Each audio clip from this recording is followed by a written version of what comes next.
శ్రీకృష్ణుడు పాలించిన నగరం సముద్ర గర్భంలో ఎందుకు మునిగిపోయింది? ఆ రోజు ఏం జరిగింది? ఆ ప్రళయానికి కారణం ఏమిటి? దానిని ప్రత్యక్షంగా చూసిన వారు ఎవరైనా ఉన్నారా? హాయ్ ఫ్రెండ్స్, మన వీడియోని ఎవరైనా కొత్తగా చూస్తున్నట్లయితే ముందుగా ఛానల్ని సబ్స్క్రైబ్ చేసుకోండి. గోమతి నదీ తీరంలో ప్రణాళికాబద్ధంగా ద్వారకా నగరాన్ని నిర్మించారు. నిర్వహణ సౌలభ్యం కోసం నగరాన్ని 6 విభాగాలుగా చేశారు. నివాస ప్రదేశాలు, వ్యాపార ప్రదేశాలు, వెడల్పైన రాజమార్గాలు, వాణిజ్య కూడళ్లు, సంతలు, రాజభవనాలు, అనేక ప్రజోపయోగ ప్రదేశాలతో ద్వారక నిర్మితమైంది. రాజ్యసభ మండపం పేరు సుధర్మ సభ. అక్కడ రాజు ప్రజలతో సమావేశం జరిపేవారు. అందమైన కట్టడాలతోనే కాదు, ప్రకృతి సోయగాల్లో నగరం స్వర్గాన్ని తలపించేది. సముద్ర తీరంతో ఆ ప్రాంతం ఆహ్లాదకరంగా ఉండేది. కురుక్షేత్ర యుద్ధం జరిగిన 16 సంవత్సరాల తర్వాత ఈ నగరం సముద్ర గర్భంలో కలిసిపోయింది. హిందువులు అతి పవిత్రంగా భావించే 4 ధామాలలో ద్వారక ఒకటి.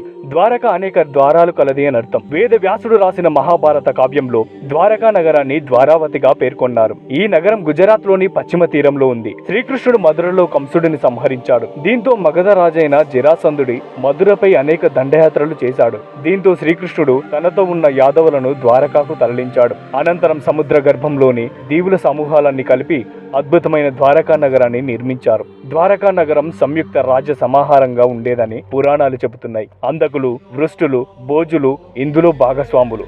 ద్వారకాను పాలించిన యాదవులను దశరాస్ అంటారు. వాసుదేవ కృష్ణుడు, బలరాముడు, సాత్యకి, కృతవర్మ, ఉద్ధవుడు, అక్రూరుడు ఇంకా ఉగ్రసేనుడు ద్వారకలో నివసించిన యాదవుల్లో ముఖ్యులు.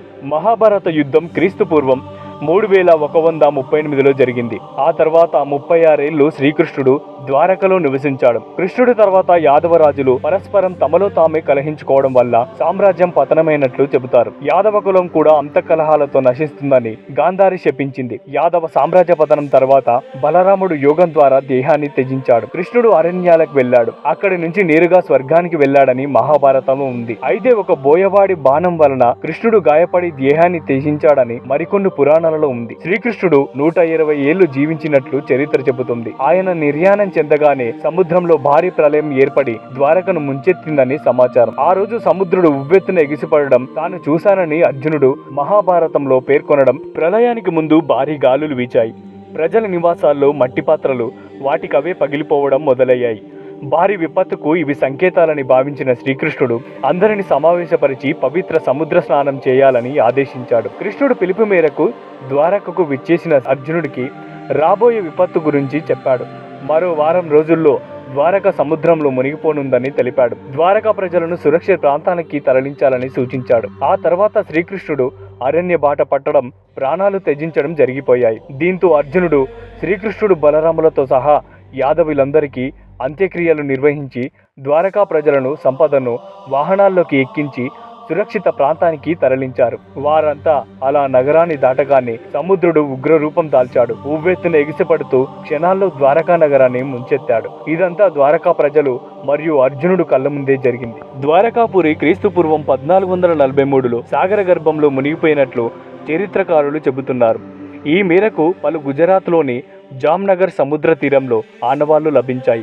1983-86లో గుజరాత్ సముద్ర తీరంలో జరిగిన ఓ పరిశోధనలో ఆసక్తికరమైన విషయాలు బయటపడ్డాయి. పశ్చిమ తీరంలో గోమతి నది అరేబియా సముద్రంలో కలిసే చోట సముద్ర గర్భంలో ఒక మహానగర శిథిలాలను పరిశోధకులు గుర్తించారు. ప్రముఖ ఆర్కియాలజిస్టు డాక్టర్ ఎస్ఆర్రావు ఆధ్వర్యంలో జరిగిన ఈ పరిశోధనల్లో ద్వారకా నగరం క్రీస్తు పూర్వం 3150 ఏళ్ల కిందటిదని నిర్ధారించారు. అదే ద్వాపర యుగంలో కృష్ణుడు విశ్వకర్మ సాయంతో నిర్మించిన ద్వారకగా భావించారు. గుజరాత్ తీరం నుంచి 20 కిలోమీటర్ల దూరంలో సముద్ర గర్భంలో 40 మీటర్ల లోతులో సుమారు 9 చదరపు కిలోమీటర్ల వైశాల్యంలో ఈ చారిత్రక నగరం విస్తరించి ఉన్నట్లు గుర్తించారు. క్రమబద్ధమైన నిర్మాణాలకు సంబంధించిన రాతి కట్టడాల ఫోటోలను విడుదల చేశారు. 2001 నుంచి 2004 వరకు జరిగిన పరిశోధనల్లో ఎన్నో ఆధారాలను సేకరించారు. ప్రభుత్వం నిధులు విడుదల చేయకపోవడంతో పరిశోధనలు మధ్యలోనే నిలిచివేయబడ్డాయి. ఏది ఏమైనా ఓ మహోన్నత నగరం సముద్ర అడుగున ఇప్పటికీ చెక్కు చెదరకుండా ఉండడం నిజంగా అద్భుతమనే చెప్పాలి. ఈ వీడియో మీకు నచ్చినట్లయితే షేర్ చేయండి, సబ్స్క్రైబ్ చేసుకోండి మరియు కామెంట్ చేయండి. Thank you for watching.